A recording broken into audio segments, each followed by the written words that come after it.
الشيطان الرجيم بسم الله الرحمن الرحيم يا أهل الكتاب لم تحاجون في إبراهيم وما أنزلت التوراة والإنجيل إلا من بعده أفلا تعقلون ها أنتم هؤلاء حاججتم فيما لكم به علم فلم تحاجون فيما ليس لكم به علم والله يعلم وأنتم لا تعلمون ما كان إبراهيم يهوديا ولا نصرانيا ولكن كان حنيفا مسلما وما كان من المشركين.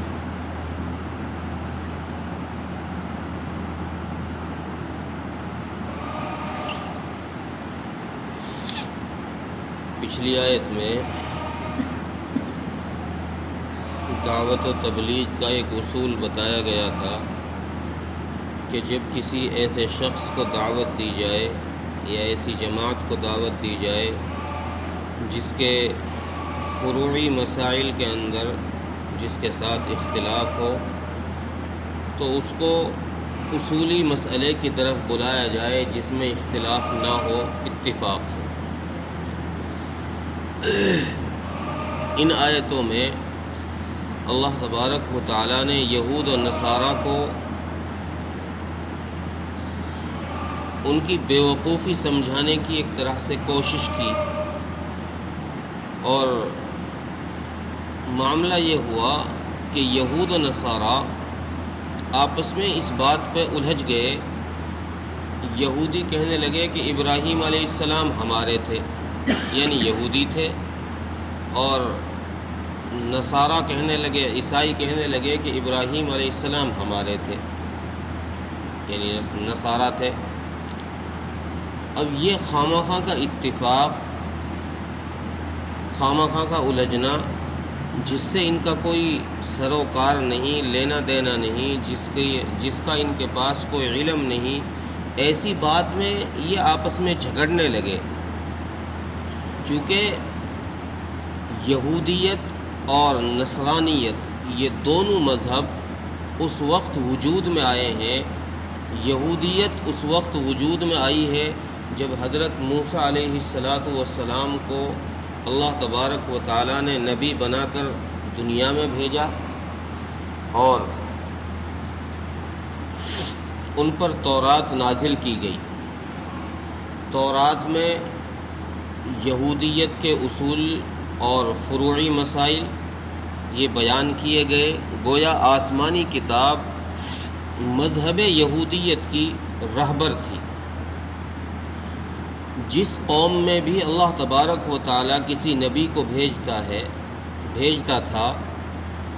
اس قوم کے لیے اس نبی پر نازل ہونے والی کتاب کی اتباع ضروری تھی، چونکہ وہی اس دور کی شریعت ہوتی۔ حضرت موسیٰ علیہ السلام کے دور میں جب تورات نازل ہوئی تو تورات کے اندر پوری یہودیت کا اصول بتایا گیا۔ فروعی مسائل جو ہوتے ہیں، فروعی مسائل ایک ہوتے ہیں اصولی مسائل شریعت کے۔ اصولی مسئلے تو پوری شریعتوں میں ایک ہی ہیں۔ اصولی مسئلہ کیا ہے کہ اللہ کی عبادت کرنا، اللہ کی ذات کے ساتھ کسی اور کو شریک نہ کرنا۔ یہ پوری شریعتوں میں حضرت آدم علیہ السلام سے لے کر جناب حضرت محمد مصطفیٰ صلی اللہ علیہ وسلم تک یہ مسئلہ ایک ہی چلا آیا ہے۔ جھوٹ نہ بولنا، ظلم نہ کرنا، یہ کسی شریعت میں جائز نہیں۔ یہ اصولی مسئلے ہیں۔ فروعی مسائل جو ہوتے ہیں کہ روزہ کتنی چیزوں سے ٹوٹ جائے گا، نماز کتنی چیزوں سے ٹوٹ جائے گی، زکوٰۃ کس پر واجب ہوگی، زکوٰۃ کا نصاب کیا ہوگا، یہ ہوتے ہیں فروعی مسائل۔ تو یہ مسائل ہر شریعت میں بدلتے رہتے ہیں۔ ابراہیم علیہ السلام کی شریعت میں کچھ اور ہوں گے، حضرت موسیٰ کی شریعت میں وہ پچھلی شریعت منسوخ ہوئی تو حضرت موسیٰ کی شریعت میں نئے ہو گئے، حضرت موسیٰ کے بعد حضرت عیسیٰ کی شریعت میں نئے ہو گئے۔ اور خدا کا ضابطہ بھی یہ ہے کہ جب پچھلی شریعت یعنی پچھلی آسمانی کتاب یا پچھلے آسمانی صحیفے جب نازل ہوئے کافی مدت ہو جاتی ہے، ایک لمبا عرصہ گزر جاتا ہے، اور اللہ تبارک و تعالیٰ ایک نئی شریعت بنانا چاہتے ہیں تو پھر پچھلے جو فروعی مسائل ہیں ان کو منسوخ کر دیا جاتا ہے، وہ ختم کر دیے جاتے ہیں، اور نئی شریعت جو نازل کی جاتی ہے اس شریعت کے لیے نئے ہی مسائل اس وقت کے لحاظ سے، چونکہ یہ مسئلے حالات کے لحاظ سے بدلتے رہتے ہیں، تو اس لیے اللہ تبارک و تعالیٰ نئی شریعت میں کچھ نئے اصول، نئے فروعی مسائل نازل فرماتے ہیں، پچھلے منسوخ کر دیتے ہیں۔ تو یہودیت اس وقت وجود پائی جب حضرت موسیٰ علیہ السلام پر تورات نازل ہوئی، اور حضرت موسیٰ علیہ السلام کی تورات کا نزول یہ حضرت ابراہیم علیہ السلام کے 1000 سال کے بعد ہوا۔ اب 1000 سال کے بعد جب تورات نازل ہو رہی ہے اور مذہب یہودیت وجود پا رہا ہے تو ظاہر بات ہے 1000 سال پہلے والے جو مذہب ابراہیم علیہ السلام کا جو مذہب تھا اس سے ان کا کوئی لینا دینا ہی نہیں ہو سکتا، اتنی پچھلی بات، اتنے بعد کی بات، تو اس سے تو ان کا کوئی جوڑ بیٹھتا ہی نہیں، تو ظاہر بات ہے یہودی تو ہو ہی نہیں سکتے۔ اچھا، نصرانیوں کے لیے قرآن نے جواب دیا کہ دیکھو، جب ابراہیم علیہ السلام حضرت موسیٰ علیہ السلام حضرت ابراہیم علیہ السلام کے 1000 سال بعد پیدا ہوئے ہیں، تو حضرت ابراہیم یہودی تو ہو ہی نہیں سکتے، تو عیسائیت تو اور بعد کا مذہب ہے، نصرانیت تو حضرت موسیٰ علیہ السلام کے 2000 سال کے بعد حضرت عیسیٰ علیہ السلام کی پیدائش ہوئی ہے۔ تو توریت، انجیل حضرت عیسیٰ علیہ السلام کے پاس 2000 سال، حضرت موسیٰ کے بھی 2000 سال بعد، یعنی حضرت ابراہیم علیہ السلام کے 3000 سال کے بعد نصرانیت مذہب وجود پایا ہے، تو پھر حضرت ابراہیم کا تعلق نصرانیوں سے کیسے ہو سکتا ہے؟ یہاں بھی فروعی مسائل جو ہیں وہ پچھلی شریعت کے وہ منسوخ ہو چکے ہیں،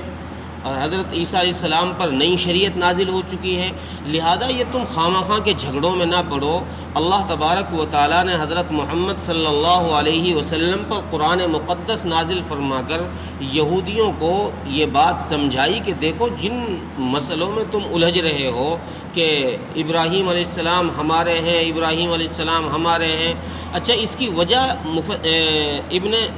تفسیر مظہری نے یہ لکھی ہے کہ اس کی وجہ یہ ہوئی الجھنے کی کہ چونکہ مسئلہ جب حضرت موسیٰ علیہ السلام اور حضرت عیسیٰ علیہ السلام جب دنیا سے وفات پا چکے، پردہ فرما گئے، تو ان لوگوں نے جو ان کے پیشوا تھے، یہودیوں کے عالم، نصرانیوں کے عالم، انہوں نے اپنی کتابوں میں ترمیم کر کے خود سے ہی اپنا مذہب بنا لیا تھا، اپنے من پسند کی باتیں ان میں باقی رکھی، جو من کے خلاف باتیں تھیں، جو بھاری محسوس ہو رہی تھی، ان کو انہوں نے چھوڑ دیا۔ تو انہوں نے جو مذہب تسلیم کیا وہ اپنا بنایا، انہوں نے یہ سمجھا کہ ہمارا جو یہ مذہب ہے، ہم نے جو مذہب تسلیم کیا ہے، منتخب کیا ہے، یہ ابراہیم علیہ السلام کی شریعت سے ملتا ہوا ہے۔ ہمارے جو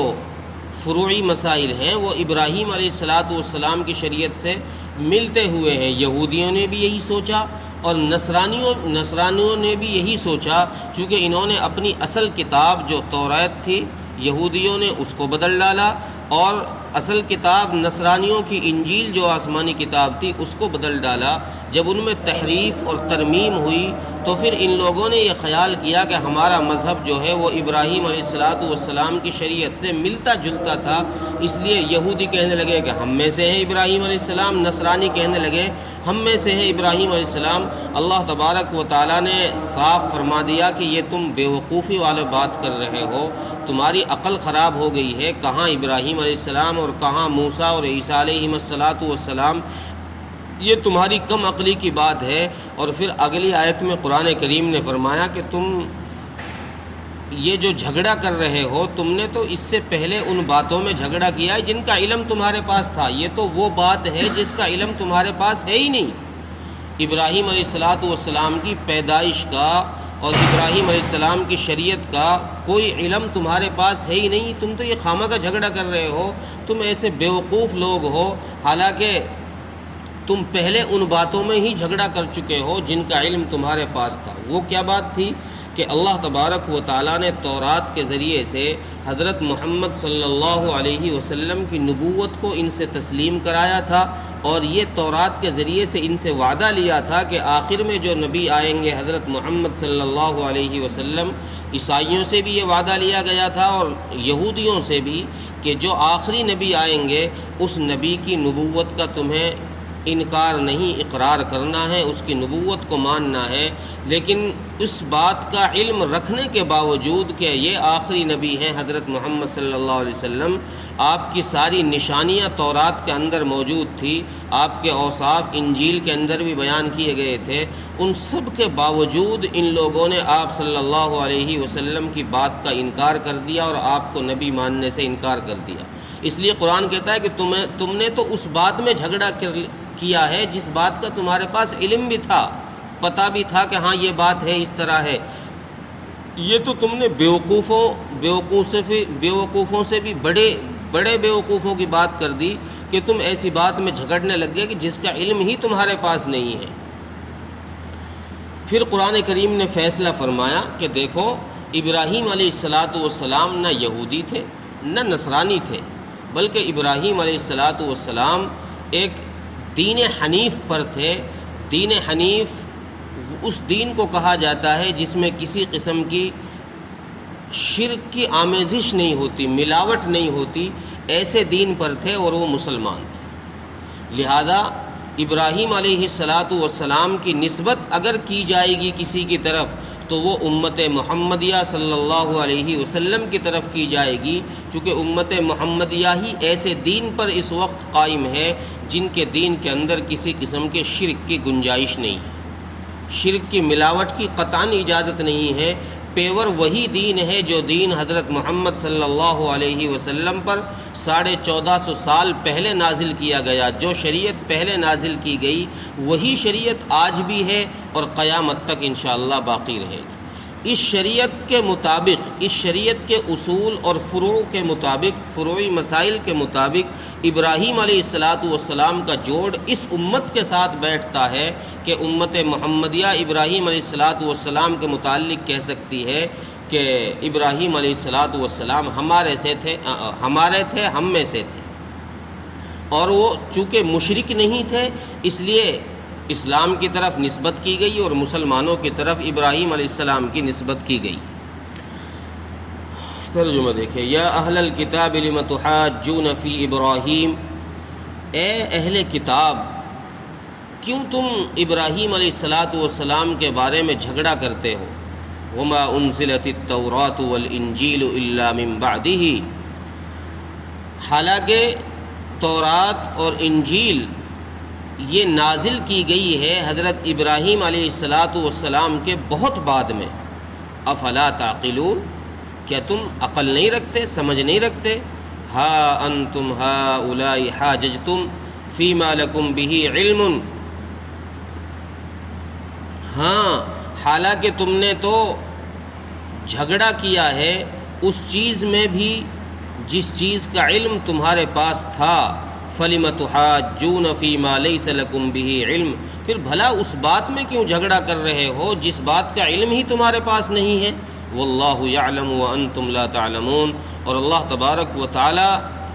جاننے والے ہیں، تم نہیں جانتے۔ تمہیں پتہ نہیں ہے کس شریعت میں کیا اصول بیان کیے گئے، کیا مسئلے بیان کیے گئے، کس کی شریعت کس سے ملتی ہوئی ہے، کس سے نہیں، یہ اللہ تبارک و تعالی ہی جانتے ہیں۔ ما کان ابراہیم یہودیا ولا نصرانیا ولکن کان حنیفا مسلما، ابراہیم علیہ السلام نہ یہودی تھے نہ نصرانی تھے، لیکن وہ دین حنیف پر تھے اور مسلمان تھے۔ وما کان من المشرکین، اور مشرکین میں سے نہیں تھے۔ اللہ تعالیٰ ملک